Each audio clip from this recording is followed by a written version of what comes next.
ఇక్కడ నేను రాగి సంగటి చేద్దామని ఈరోజు దానికి కావాల్సింది ఒక గ్లాస్ బియ్యం తీసుకున్నానండి. మా ఇంట్లో పెద్దగా ఎవరు తినరు, ఒకసారి చేశాను కానీ తినలేదు. ఇప్పుడు మా ఆయన గారికి నాకు మట్టిగా చేసుకున్నాను.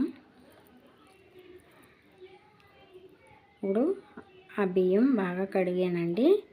కడిగి ఆ వాటర్ అనేది ఫ్రెష్ వాటరే పట్టి అక్కడ పెట్టుకున్నాను నేను. అవే నీళ్ళు పోసుకుని ఎసరం మనకు తగినంత. రాగి సంగటి అనేది అన్నం మెత్తగా చిమిడిపోయినట్టు ఉడకాలండి, పలుకులుగా ఉండకూడదు.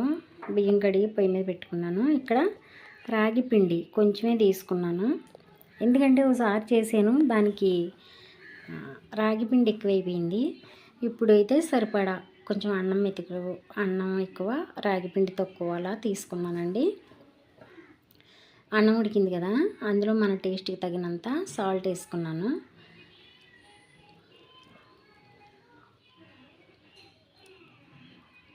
మన ఛానల్ ఎవరైనా కొత్తగా చూస్తే సబ్స్క్రైబ్ చేసుకోండి ఫ్రెండ్స్.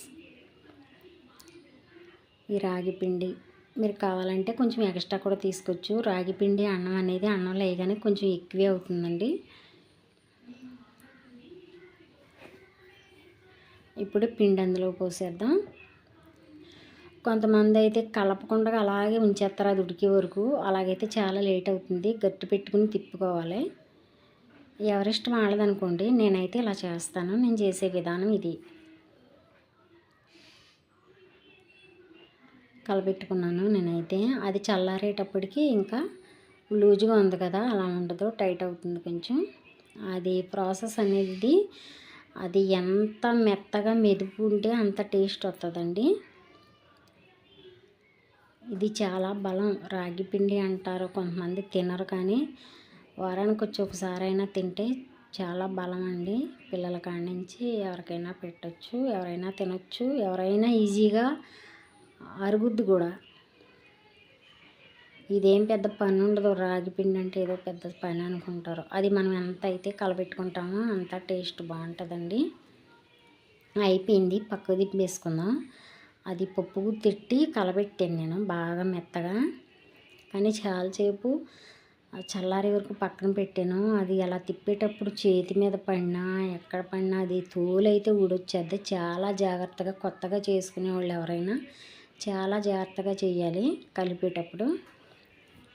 ఇక్కడైతే గిన్నెకి నేను నెయ్యి రాసుకున్నానండి. పిండి చల్లారిపోయింది. గిన్నెకి నెయ్యి రాసుకోవచ్చు, నెయ్యి ఉన్నవాళ్ళు, నూనె ఉన్నవాళ్ళు కొంచెం నూనె చుక్క రాసుకోవచ్చు. నేనైతే నెయ్యి రాశాను, ఎవరిష్టం వాళ్ళది.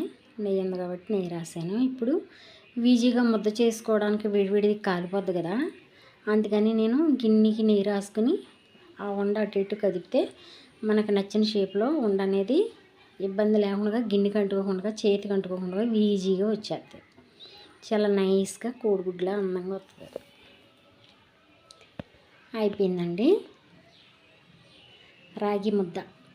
ఇందులోకి చేపల పులుసు, చికెన్ కర్రీ ఎక్సలెంట్గా ఉంటుంది. మటన్ కర్రీ ఒకటి చాలా బాగుంటుంది. నేను తినగలిగినంత నెయ్యి వేసుకుంటున్నాను. కొంచెం వేసుకున్నాను నెయ్యి అయితే చాలా ఉంది, కొద్దిగా వేసుకున్నాను. మీరు కావాలితే తినేవాళ్ళు ఇంకొంచెం నెయ్యి పోసుకోవచ్చు. చికెన్ కర్రీ అండి, వేడివేడి రాగి సంగటి, వేడివేడి చికెన్ కర్రీ.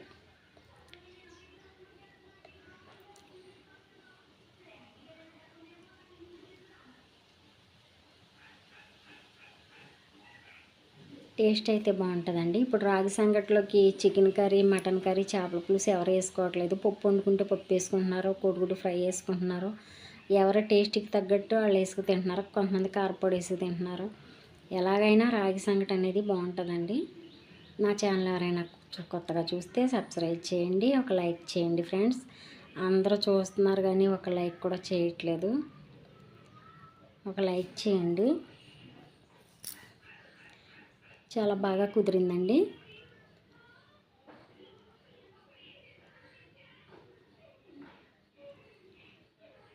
మీరు కూడా ట్రై చేసి చూడండి.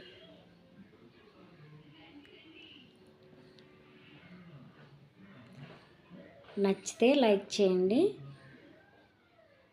హాయ్ అండి, ఇక్కడ నేను రాగి సంగటి చేద్దామని